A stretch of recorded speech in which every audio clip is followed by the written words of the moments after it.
Halo semua, perkenalkan nama saya Jonathan Risa Siswanto.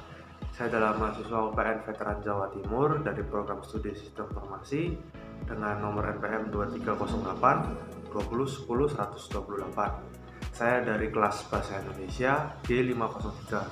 Pada kesempatan kali ini saya akan mengerjakan tugas ETS, yaitu tugas untuk mencari kesalahan berbahasa di ruang publik maupun di media sosial.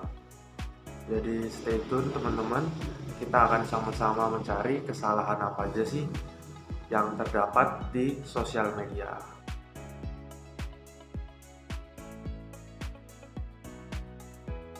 Baik, hasil dari kita mencari di internet adalah beberapa contoh yang akan saya sampaikan. Yang pertama adalah kesalahan menggunakan huruf kapital pada kata-kata polisi yang menggunakan huruf kapital semua, seperti yang saya lampirkan berikut. Adalah suami labrak oknum polisi, itu semuanya berhuruf kapital semua, huruf besar kapital.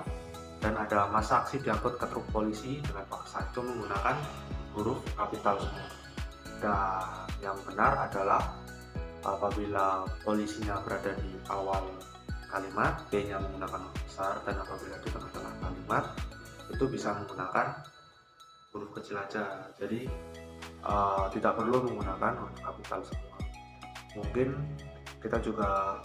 Mungkin yang mau disampaikan oleh orang yang melakukan tweet di X ini adalah memberikan penekanan khusus kepada berita yang disampaikan, yaitu dengan menghuruf kapitalkan semua kata-kata. Tapi menurut yang benar adalah memberikan huruf kapital sesuai dengan porsinya, nggak perlu diberi huruf kapital semua. Itu adalah kesalahan penggunaan pada huruf kapital. Di contoh saya yang kedua, kalau di contoh yang pertama ini mungkin secara gampang teman-teman bisa mengerti komunikasi pengertian Eva tuh dan minimum kan, kayak yang tweet ini Mbak Ruar ini, dia itu bertanya ke masyarakat Twitter, masyarakat X, komunikasi pengertian dan info tuh bukannya hal minimal yang harus dimiliki. Itu yang ditanyakan. Untuk menuntun ke misleading itu, untuk contoh saya yang selanjutnya, ini dari Instagramnya Irwan B. Ferry. Bukan misleading sih, tapi untuk orang-orang yang belum paham atau tidak paham apabila bahasa Indonesia dan bahasa luar, bahasa Inggris disatukan, itu mereka justru nggak dapat poin dari yang disampaikan oleh Bung Irwan. Ini Bung Irwan ini menulis, teman-teman juga tahu di videonya, di video YouTube peluru terakhir, dan disampaikan kepada pemerintah. Terus ada yang caption, I'm pretty sure some of you don't even feel the direct impact, so do I call. Tapi perubahan kecil dan api perselisihan itu terus ada, compounding. Mungkin buat gen milenial maupun Gen Z, mungkin kita bisa mengerti apa yang dimaksudkan oleh kata-kata tadi, bahasa Inggris dan bahasa Indonesia. Tapi ketika gen yang sudah lebih tua membaca ini mungkin akan merasa bingung dan tidak melihat korelasinya. Jadi seperti itu untuk yang poin kedua.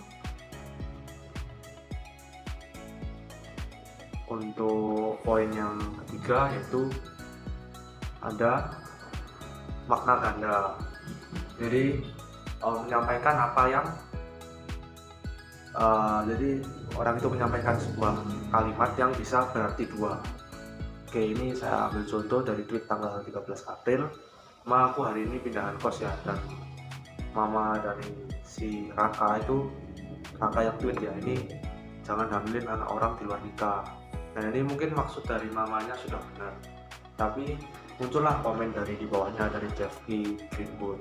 Harusnya mamanya bilang jangan seks bebas, bukan menghamili anak orang. Berarti kalau semisal mamanya hanya melarang jangan hamili anak orang di luar nikah, itu bisa menimbulkan spekulasi atau bisa berarti kalau dia itu nggak apa-apa asalkan jangan sampai hamil. Jadi seperti itu maksud dari Jeff Greenwood, dan itu saya tangkap juga sebagai kesalahan bahasa karena satu kalimat yang simpel ini ternyata bisa dimaknai berbeda oleh dua orang. dan tergantung si Rakanya ini juga yang nge-tweet itu bisa memahaminya atau enggak. Jadi maksudnya mamanya ini baik, tapi ketika si Raka tidak bisa memahami justru menjadi sesuatu hal yang buruk. Baik, itu aja yang dapat saya sampaikan. Kurang lebihnya mohon maaf. Terima kasih. Thank you.